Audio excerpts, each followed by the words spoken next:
Allez, bonjour à tous, j'espère que vous allez bien. Aujourd'hui, analyse du marché. On parlera de BTC dans un premier temps. On verra si je suis plutôt bullish ou bearish, qu'est-ce que je ferai dans ce genre de configuration graphique. Ensuite, on parlera ici, bien entendu, d'Ether. On verra BNB et Polkadot. C'est les deux cryptos que vous me demandez d'analyser. D'habitude, j'en ai plus, mais là, vous n'étiez pas nombreux à m'en demander. Donc, vous pouvez me mettre dès maintenant en commentaire les altcoins que vous voulez que j'analyse. On parlera bien sûr du marché US et on finira par répondre à la question du jour. Alors, je commence ici par le BTC. La dernière fois que je vous ai fait une update, c'était lundi soir.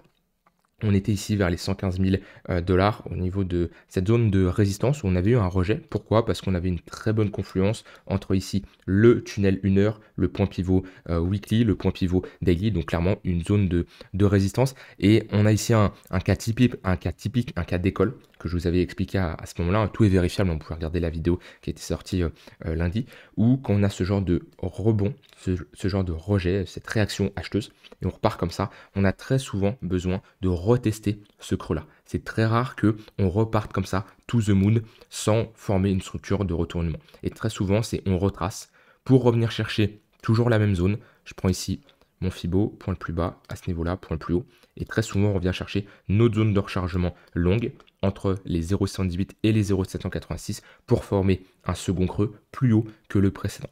Alors maintenant, on n'a pas validé cette pattern encore pour le moment, on est entre deux niveaux, vous voyez, cette zone de résistance, ce niveau ici de support, et si je mets ici des moyennes mobiles, on est pile poil à l'intérieur du tunnel 1 heure, qui fait office de résistance. Honnêtement, sur le BTC, c'est deux niveaux très importants ici à surveiller, parce que tant qu'on se situe entre ces deux niveaux, la plus grosse probabilité ici, c'est de range, ok, c'est d'osciller ici entre deux bornes. Par contre, si on commence à break par le haut, ça sera un signal assez bullish. Pourquoi? Parce qu'on repasserait au-dessus de toutes les moyennes mobiles, le tunnel 1 heure, le tunnel 4 heures, le tunnel 15 minutes, où c'est déjà le cas.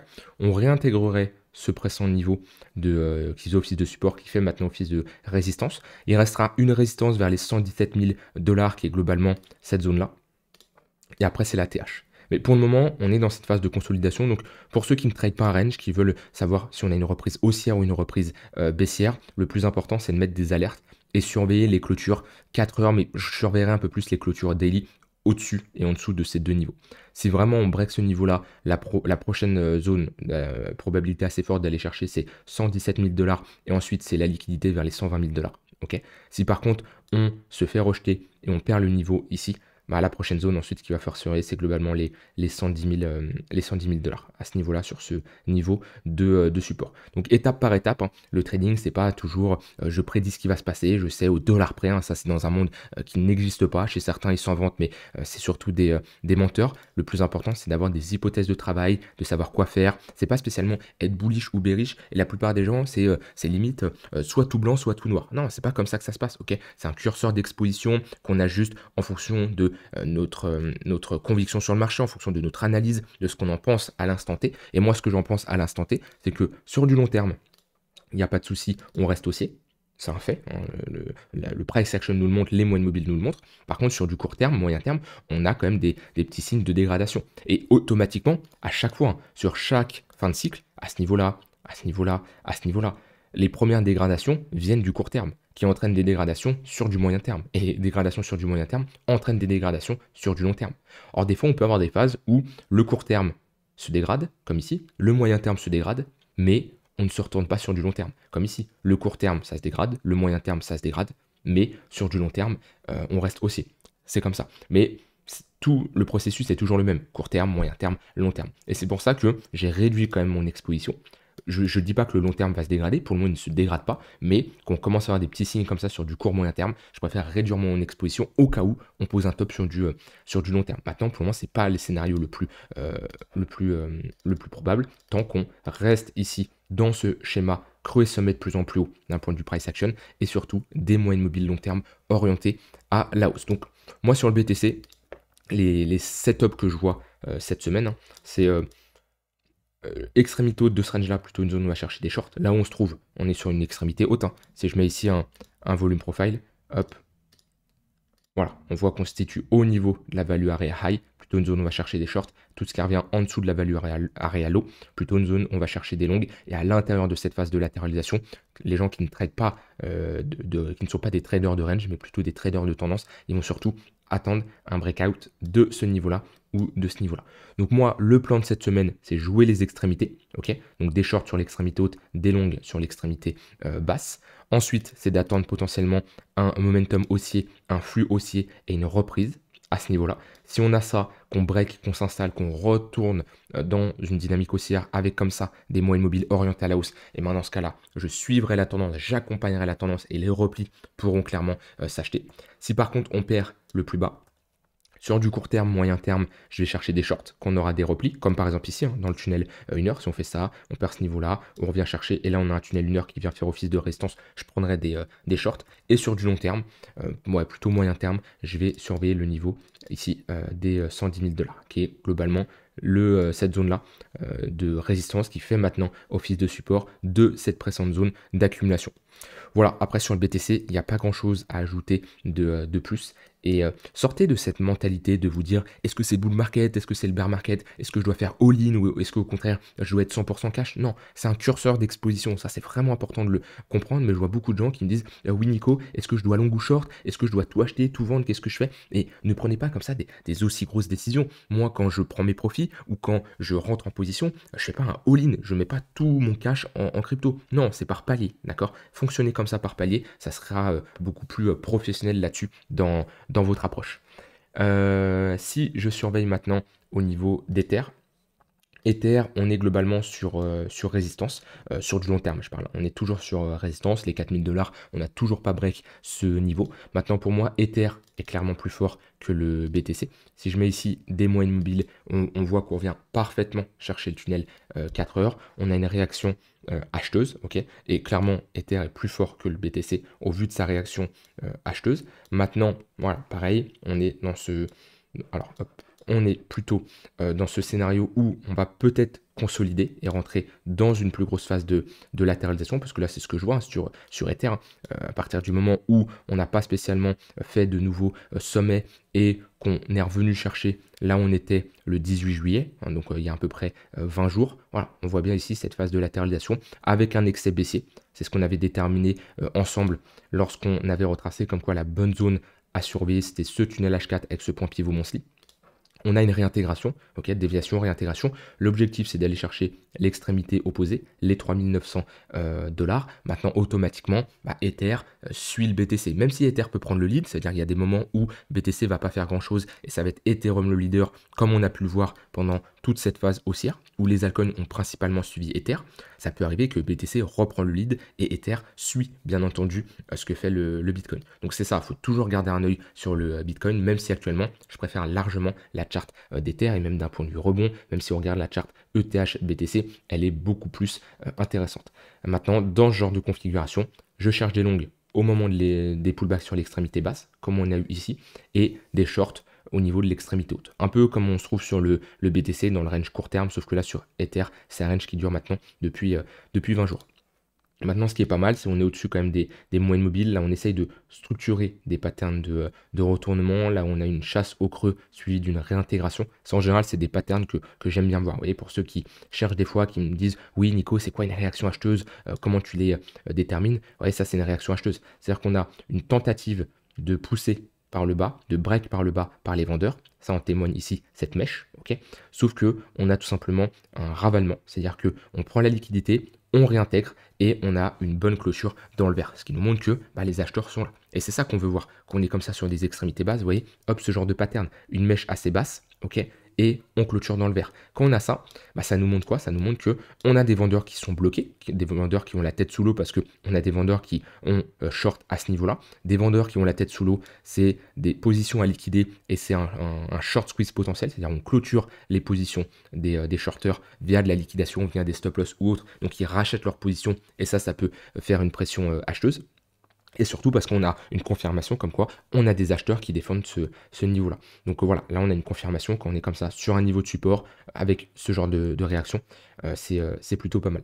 Maintenant, idéalement, on aimerait retrouver un peu de momentum, c'est-à-dire un 15 minutes qui repasse au-dessus du tunnel 1 heure, ok, pour retrouver ce genre de momentum qui est beaucoup plus agréable à trader. Quand on a comme ça un 15 minutes au-dessus d'une heure, vous voyez, quand on a des pullbacks comme ça, c'est magnifique, hein. Pattern de retournement, on part, on revient, à nouveau une pattern de retournement dans une plus grosse structure. Bon, bah ça, c'est pour faire de la continuation de tendance et c'est le genre de schéma que j'aime bien voir de mon côté. Donc voilà, pour ceux qui ne traitent pas spécialement sur du court terme, eh ben, faut patienter. Moi, j'ai toujours, et je vous l'ai dit, hein, et je vous le redis, j'ai allégé Ether au niveau des 3700. Ok, donc j'ai une prise de profit moyenne au niveau des 3700 des positions que j'avais prises à ce niveau-là. Je n'ai pas tout vendu, d'accord, parce que j'ai des convictions beaucoup plus importantes sur Ether. C'est juste dans ma stratégie, dans ma gestion de ma balance cash crypto. Ici, je respecte mon plan, tout simplement. Et mon plan m'invite à TP dans cette zone-là, alors pas spécialement pile poil 3700. Mon plan, c'était globalement de TP, ok, quand je commençais à avoir des signes de faiblesse proches de cette zone de résistance, s'il y en a. C'est pour ça que, voilà, si on allait en ligne droite et on cassait les 4000 $, je ne prenais pas mes profits. Mais là, dans mon plan, ok, c'était on s'approche du niveau des 4000 $, j'ai des signes de faiblesse, je sors. Mais pas totalement, ok. Là, j'ai eu des signes de faiblesse, hein.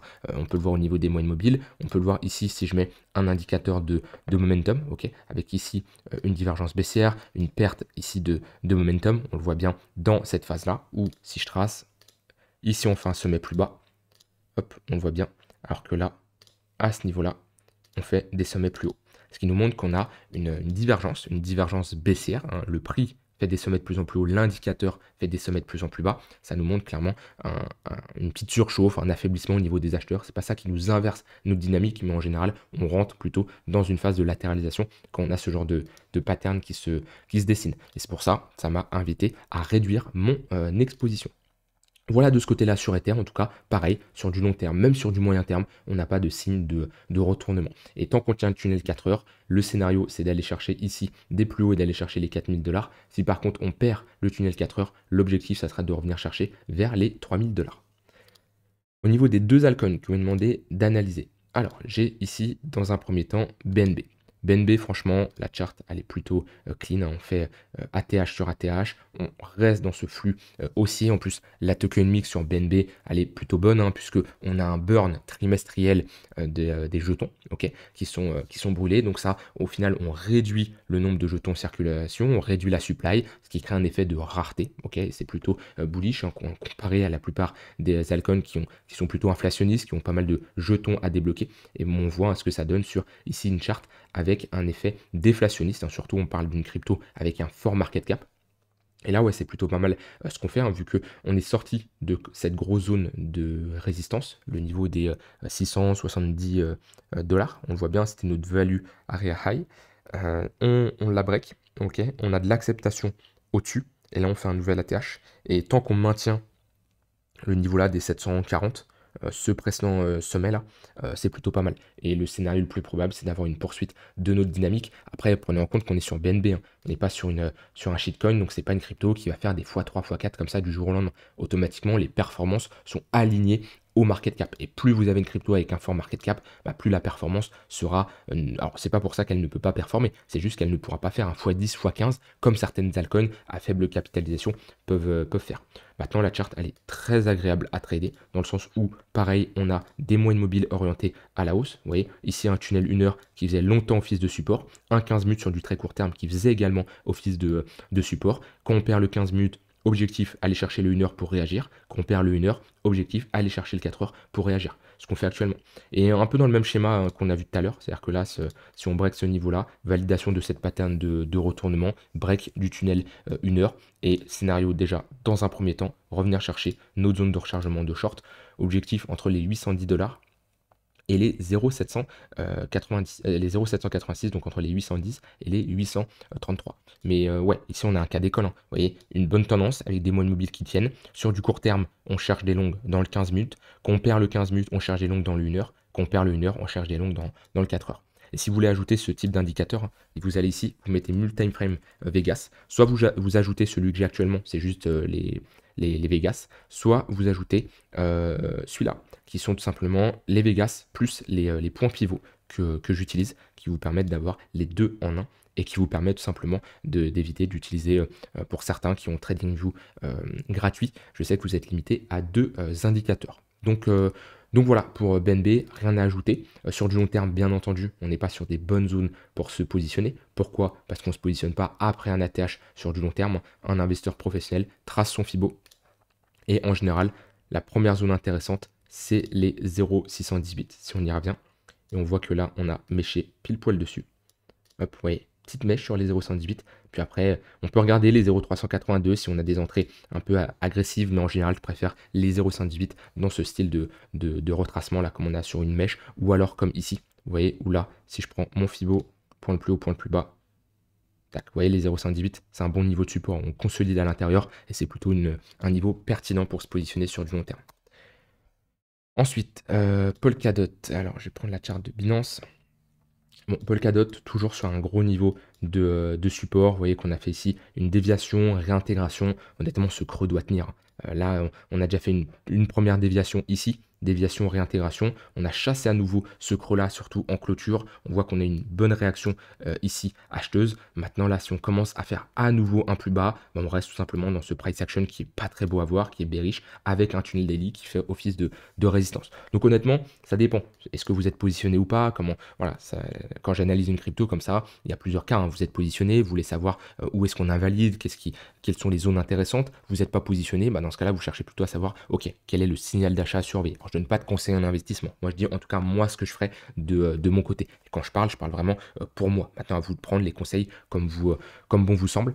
Maintenant, le seul signal que moi, je pourrais prendre sur Polkadot, c'est si on a un break de ce niveau-là. Vu qu'on casserait le tunnel daily, on aurait la validation de cette pattern de retournement. Et là, dans ce cas-là, on pourrait aller chercher cette prochaine zone de résistance. Maintenant, pour le moment, on reste dans ce flux baissier. Et si on commence à s'installer à nouveau sous ce niveau-là, vaut mieux couper. Hein, parce que là, on s'éloigne fortement de ce gros niveau de support qui, si on le break par le bas, fera office de résistance. Et là, on l'a déjà pas mal de fois travaillé. Donc, franchement, là, pour le moment, je préfère patienter. En tout cas, quelqu'un qui n'est pas positionné sur Polkadot, vaut mieux patienter que rentrer maintenant. Quelqu'un qui est déjà positionné, à vous de voir si vous invalidez ou pas. Moi, globalement, si on passe sous les 3 $ et qu'on a de l'acceptation, c'est de l'all-time low sur de l'all-time low. Et je préfère ne pas holder ce genre de crypto, quitte à rentrer plus tard. Voilà pour le DOT, voilà pour BNB. Je termine par la question du jour qui me dit bonjour Nico, merci pour ces précieux conseils. Je trouve pas simple sur du court terme de bien identifier sa zone de sortie. Plus facile d'avoir la zone de rebond, mais après j'ai du mal à clôturer au risque de finir à break-even, voire plus bas. Tu as des conseils précis là-dessus. Alors, sur du court terme, globalement, ça va dépendre de toi. Est-ce que tu trades la tendance? Est-ce que tu trades un range? Il faut toujours prendre en compte le contexte et de savoir pourquoi tu es rentré. Quelqu'un qui trade un range, donc deux extrémités, qui va rentrer sur l'extrémité basse, souvent, c'est assez classique, sa zone pour prendre ses profits, c'est soit le milieu de range, soit le haut de range. C'est un schéma assez classique qui se répète assez souvent. Donc voilà, déjà, tu peux avoir ici, dans le cas de trader un range, des niveaux intéressants pour prendre tes profits. Après, soit tu fonctionnes par un niveau que tu as défini en amont, okay, bien avant de rentrer en position, tu sais d'avance où tu vas prendre tes profits, soit ça va être en fonction du marché, ce qui va te proposer. Admettons, tu rentres en longue ici, et tu vois que le marché part, mais commence à s'affaiblir à ce niveau-là, ou même plus haut à ce niveau-là, tu peux te dire, ok, quand le marché montre un signe d'affaiblissement, comme j'ai montré par exemple sur Ether tout à l'heure, mais là j'ai montré sur du 4 heures daily, mais si on était sur du 15 minutes, ça serait globalement pareil. Si tu as ton affaiblissement, tu sors également en position. Quelqu'un qui trade la tendance, il peut mettre par exemple un trailing stop, c'est-à-dire qu'il va se faire stop loss au moment où on break le précédent creux. Ça peut être lorsqu'on a une pattern de retournement, ça peut être parce qu'on a atteint des extensions de Fibonacci, ça peut être parce qu'on est sur un niveau de résistance. Comment on fonctionne sur du court terme reste un peu similaire quand même sur du long terme, même s'il y a quand même beaucoup plus de faux signal, de fausses cassures quand on est sur l'extrémité basse. Mais oui, globalement, c'est à peu près similaire. Ce qui compte, c'est de savoir pourquoi tu rentres en position, c'est quoi ton scénario, trading de range, trading de tendance, et d'adapter ici ta prise de profit en fonction de ça. Comme je l'ai dit, sur un range, en général, on va prendre des profits sur l'extrémité opposée. Dans une tendance, ça va être sur un précédent niveau de résistance, ça peut être sur des extensions de Fibonacci, ça peut être également lorsque tu as rempli ton critère de risk-reward de 2 pour 1, 3 pour 1, ça peut être un chiffron psychologique. Ça, bien sûr, c'est à toi de voir. Mais n'hésite pas à être un peu plus précis si tu veux dans ton style de trading et potentiellement, je pourrais répondre un peu plus en détail. Voilà, moi je vous laisse avec ça. Je vous souhaite une bonne soirée. N'hésitez pas à me poser des questions si vous en avez en commentaire comme il y a eu là, comme ça je peux y répondre. Et je vous dis à demain pour une prochaine vidéo. Bye bye.